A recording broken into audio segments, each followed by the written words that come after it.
Welcome to the Pitchwerks podcast. I'm Scott McTaggart. Over the last 20 years, I've been a sales rep, a marketer, a manager, an executive, a consultant, and an advisor.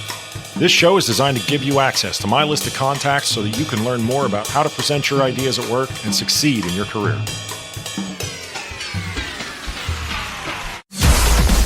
Startups and salespeople, marketers and managers from the Epicast network in Pittsburgh. It's the Pitchwerks podcast. So it makes a great deal of sense when you're trying to sell something to try to ease your way in and a small way to begin with. And I think that way it certainly is easier, so to speak, on whoever is buying it from you. And I think you really, at the end of the day, you don't attract as much resistance to what you're trying to sell from either the customer or others who would just as soon not see you there. Happy Wednesday, everybody. It's Scott McTaggart, and this is the Pitchwerks podcast. Thanks for tuning in again. Let's get started on a strategic line of thought. Let's talk about what kind of proposal you would rather put in front of a customer the first time you meet them. We've got a guest here to talk about this today. His name is Fred Sargent, and I've been lucky enough to know Fred for about 10 years. Fred is an absolute legend in the electrical contracting business.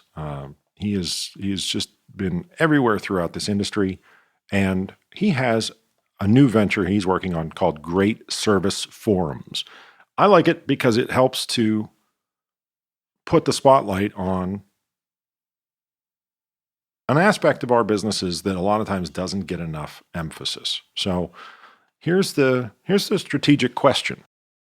Should a customer's first exposure to your company be a giant proposal that they're not sure you could be trusted with? Or should it be for a few $100s? Let them find out that your bills are clean and your people are friendly, and then maybe somewhere down the road, do something larger.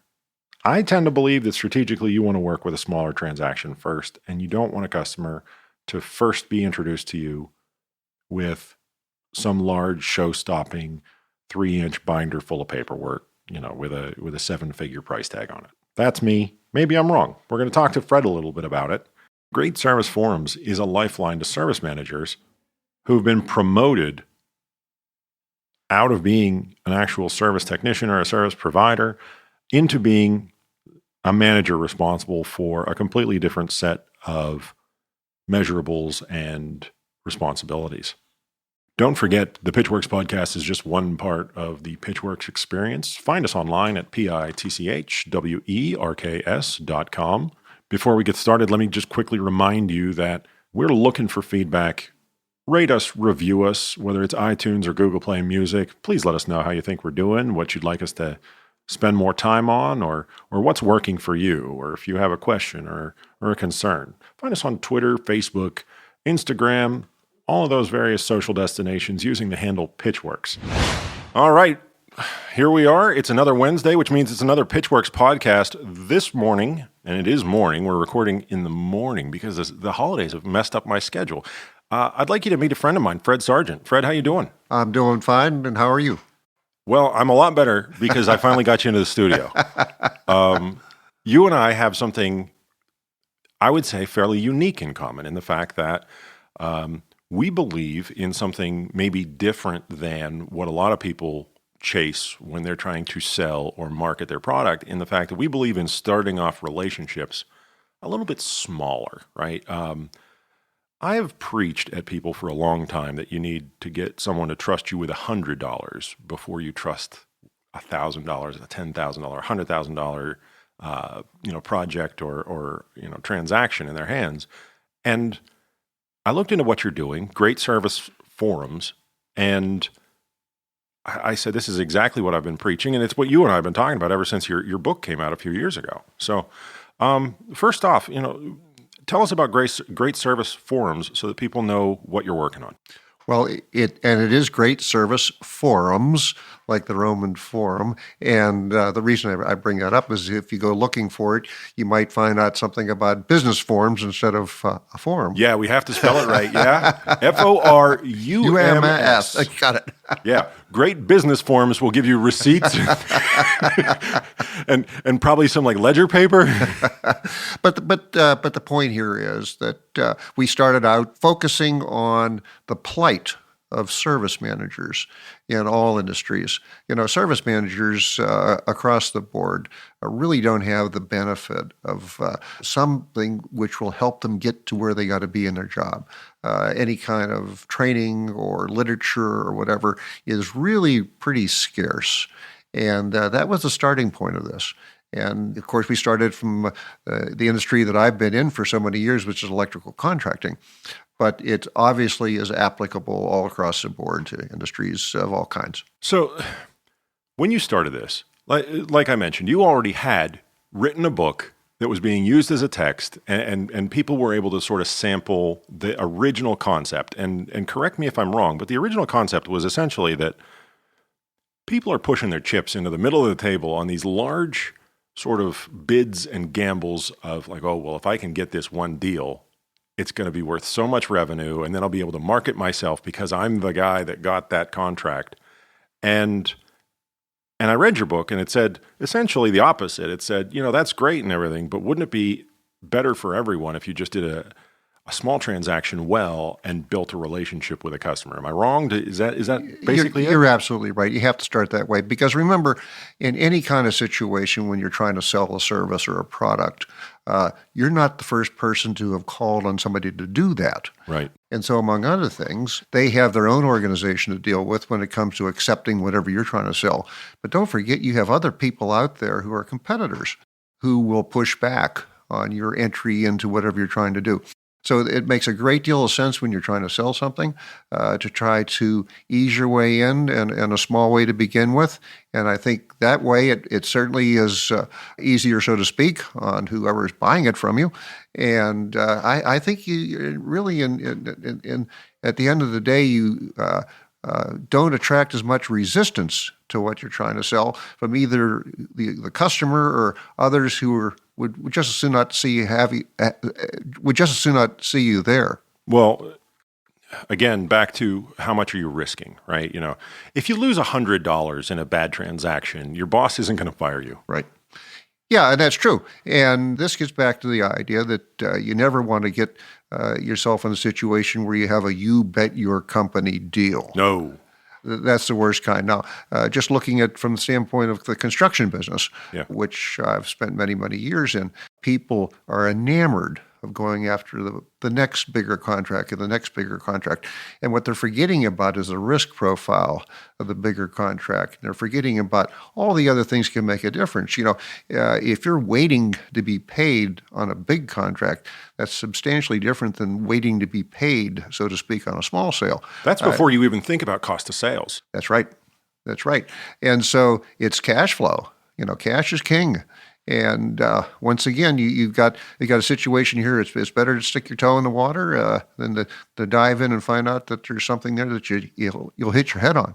So, out of curiosity, in the electrical construction space, what size project is the kind where everyone starts sort of bidding? Is there a number where you just kind of know that everybody's going to start jumping into the water? Well, I think everybody's going to start jumping into the water when you obviously get into the tens of thousands of dollars.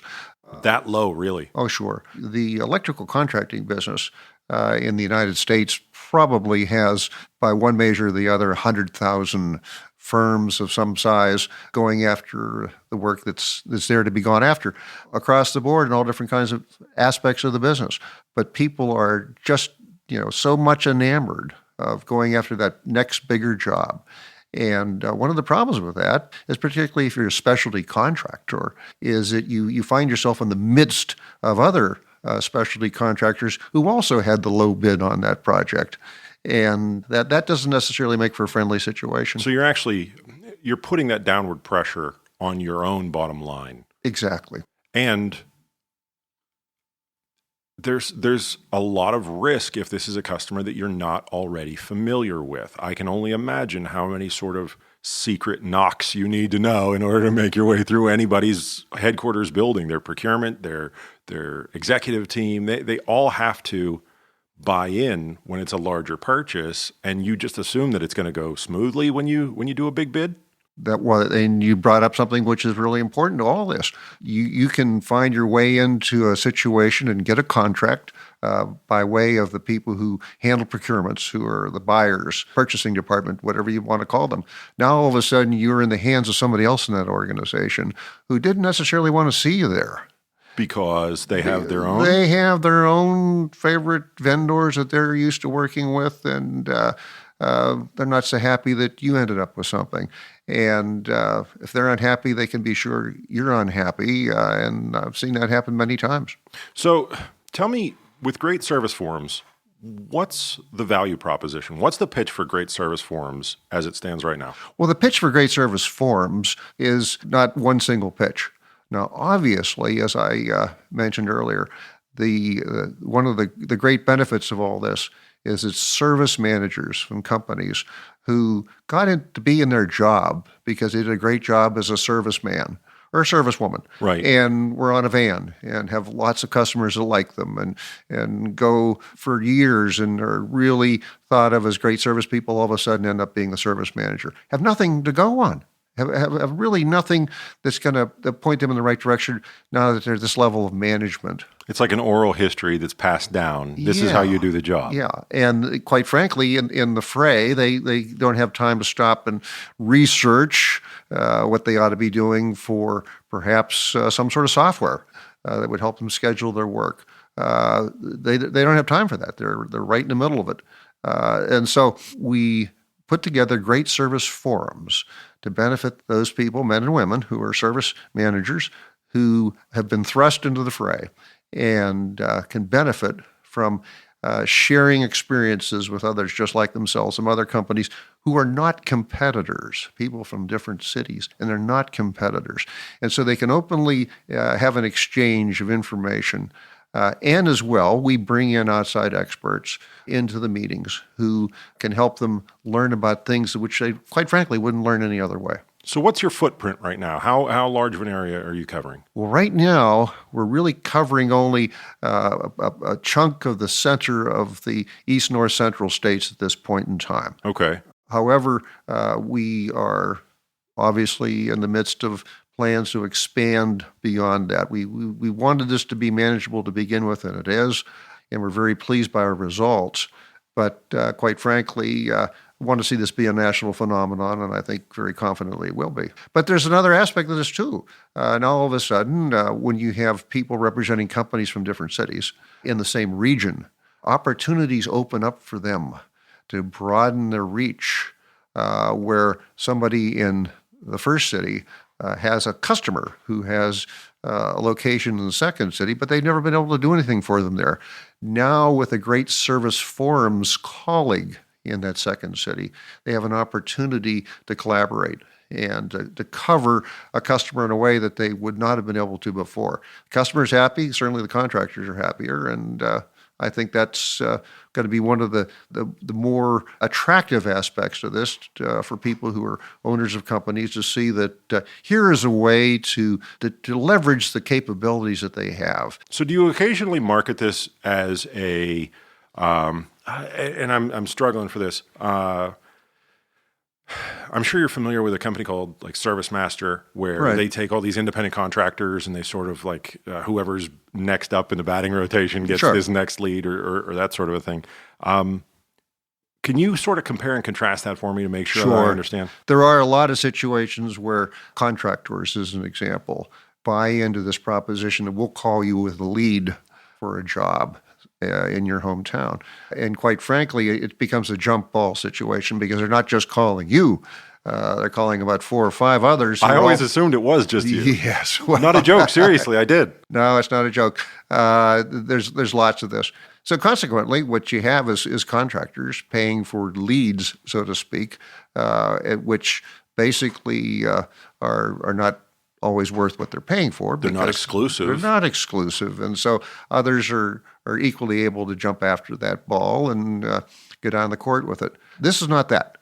What we have is a representative from this city, representative from that city, a company from this city, a company from that city. In other words, go around the region with cities that are far enough apart that the contractors are not competitors and can therefore, when they come together, speak openly and honestly about the problems and solutions and great ideas and so forth, but then as well collaborate because they are far enough apart, they can serve a common customer.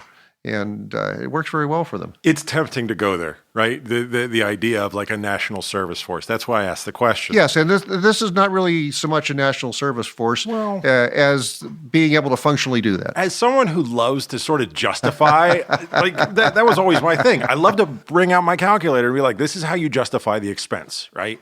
And I hear you on the best practices piece. Right. I assume that you have a calculator and you can tell someone, this is how much additional revenue you can expect. This is how much we can help you to reduce your costs. Like you can shake that out pretty quickly with a calculator. But then this additional thing, it's sort of sexy, right? This idea that you could bring in additional national accounts type of a thing.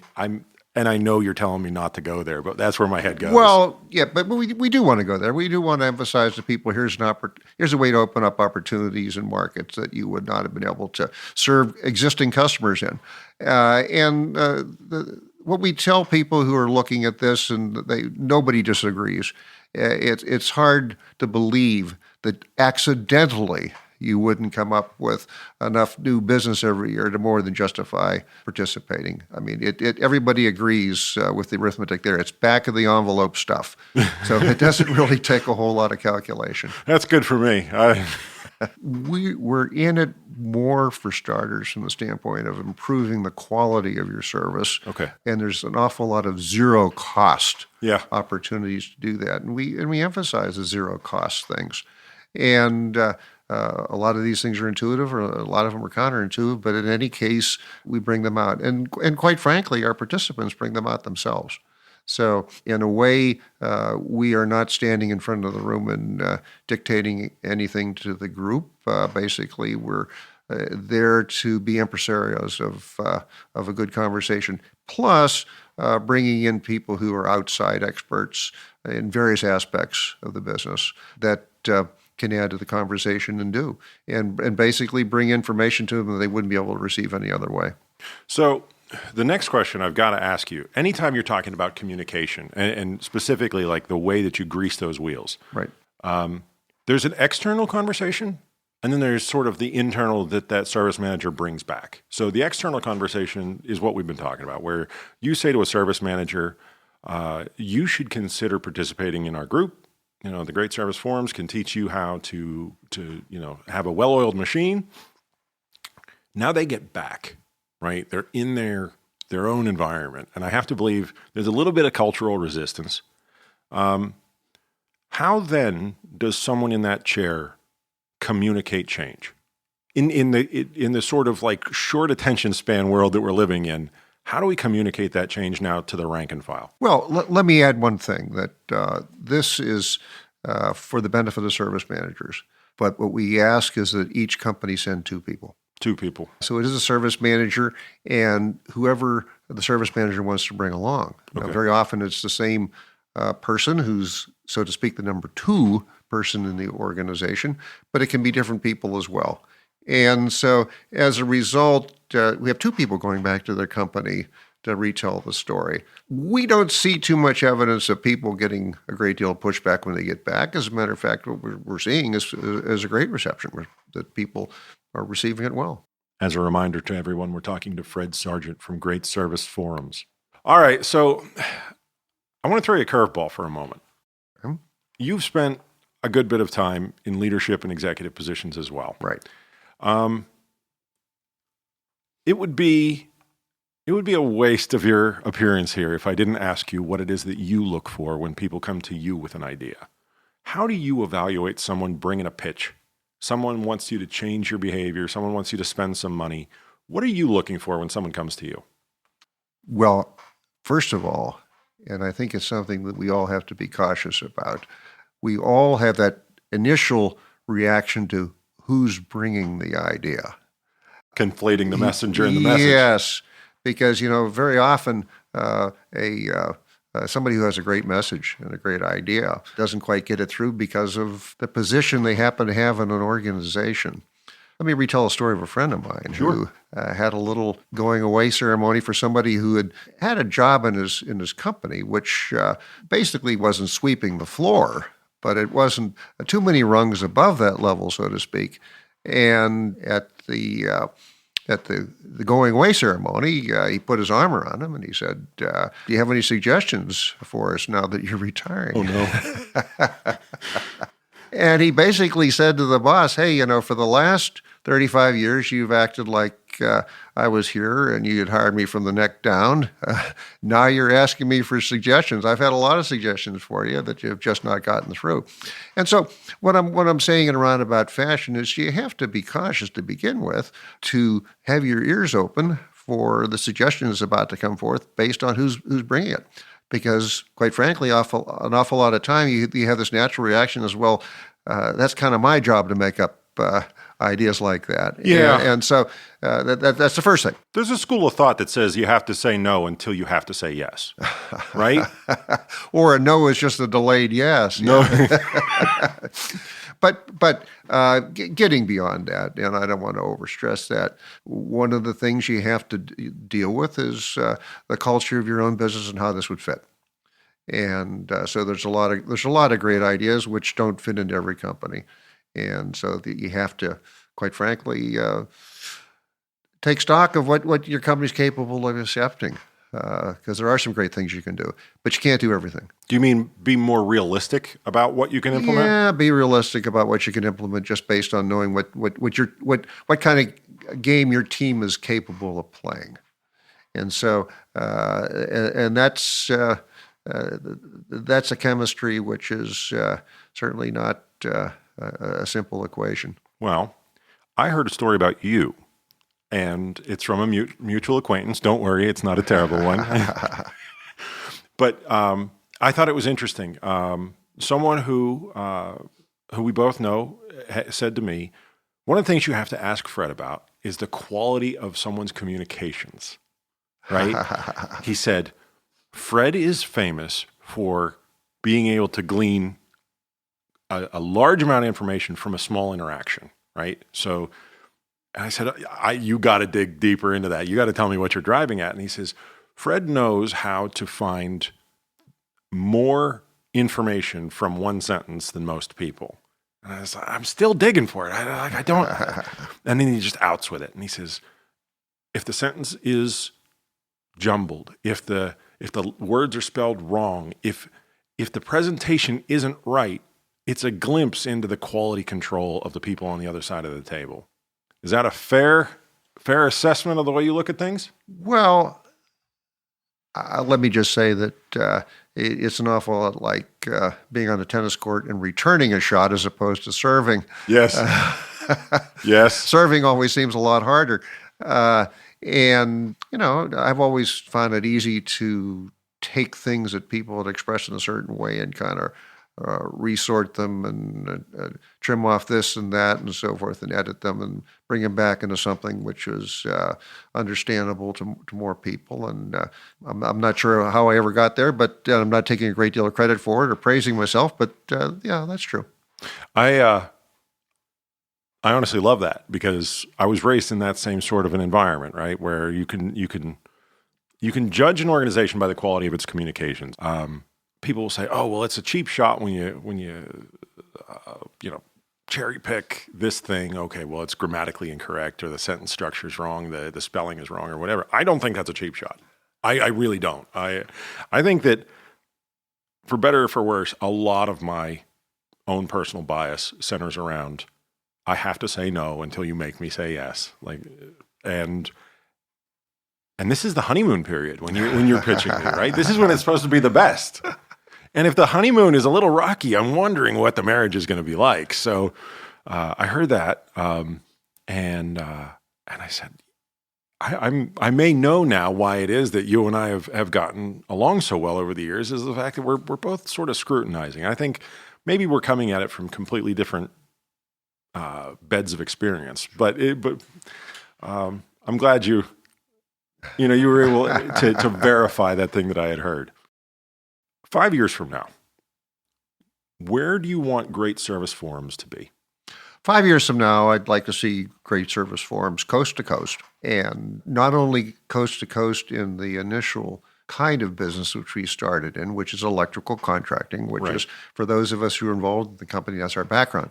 We've already got others from other industries interested in discussing this to do the same sort of thing in their industry. And so I'd like to see it on multiple levels with multiple industries. I think it's needed. I think there's people in this position of service manager in many, many places who would benefit from this sort of thing. I think there's companies that would certainly benefit from all of a sudden being able to make connections with other good service providers in their industry. Where are you not a good fit?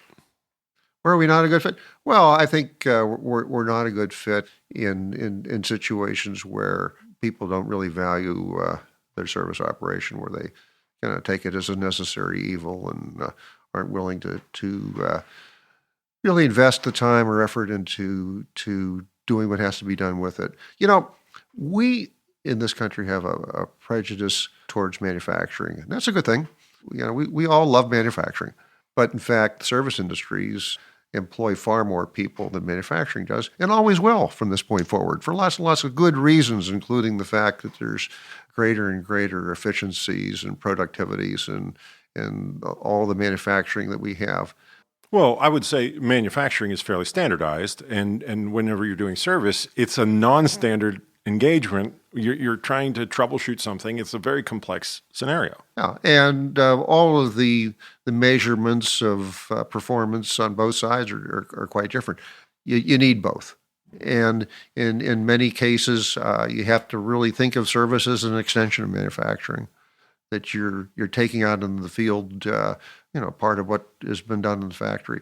And so what I'm really getting around to is we'd like to see people recognize service for what it really deserves to be recognized as in this country. It's a funny thing. You know, you've heard, we've just been through an election cycle where people are talking about bringing back manufacturing here and doing that and so forth.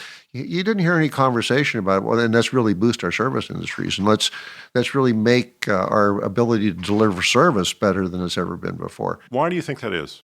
I think it's that way because we're all prejudiced from having known the long history of the one industrial revolution after the other. People are waiting for the next industrial revolution right now. Mm-hmm. Let's think about the importance of service, though, 100 years from now. Because I think 100 years from now, one of the things that people are going to do is look back and shake their heads at the way we squandered resources and energy. And say, look what these folks did. Look what they threw away. Look what was picked up on the curb once a week by the people who haul trash and so on and so forth, and see what we've come around to. Well, I believe it's the service industry is going to make the biggest difference in that. That the service industry is going to be that aspect of the economy that's going to be in a position to make the biggest difference in reducing what we do to waste energy and resources right now in the way we do. I think you're going to find that's how we're going to make the biggest difference in our civilization. So how do you think sales and the front-end marketing should be integrated into making this small transaction more integral to building the relationship with the customer? Obviously, that's something that has to be done in every company in its own way. Right. I think a lot of companies are built around a similar philosophy where the salespeople are there to put new stuff in other people's buildings, right? Whatever it is. It's a copier, it's a phone system, it's art on the wall, it's furniture in the front lobby. So they get salespeople, and those salespeople, and marketing too, their mandate is to stir up interest, to make it more attractive to people, right? But I don't see as many people doing that with your service, your support, your, just sort of, so honestly, something more like what you're doing, right? Where you go out and you say, like, I know you have processes that need improvement, right? They want to put a new process in. They don't necessarily want to service the existing one. Well, you're right. And, there's lots of things which push in that direction. One of the great metaphors for everything in the 20th century, we'll get back to the automobile. But let's talk about the automobile industry. I use it all the time myself. The automobile industry is a manufacturing phenomenon which demands volume. You have to have cars moving down the assembly line.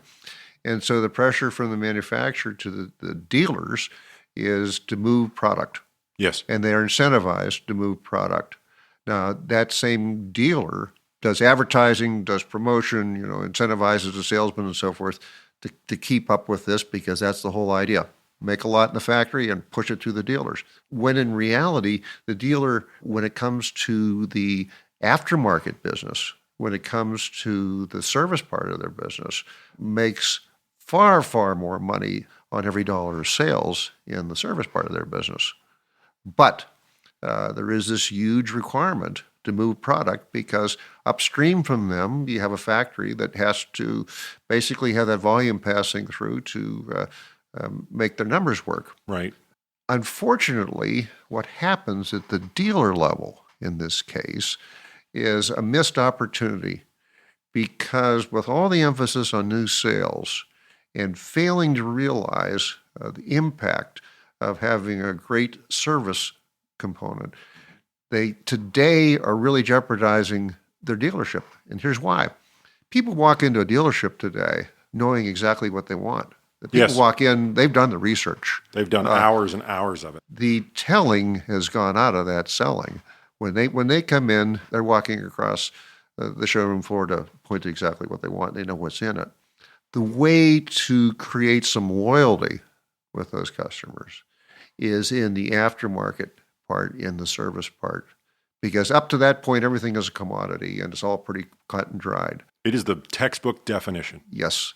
If you can take that aspect of the business is so much more profitable and make it a basis for making your dealership, in their mind, so much better than another one because of the way they were treated, now you're into something. And now you have an opportunity which you can control.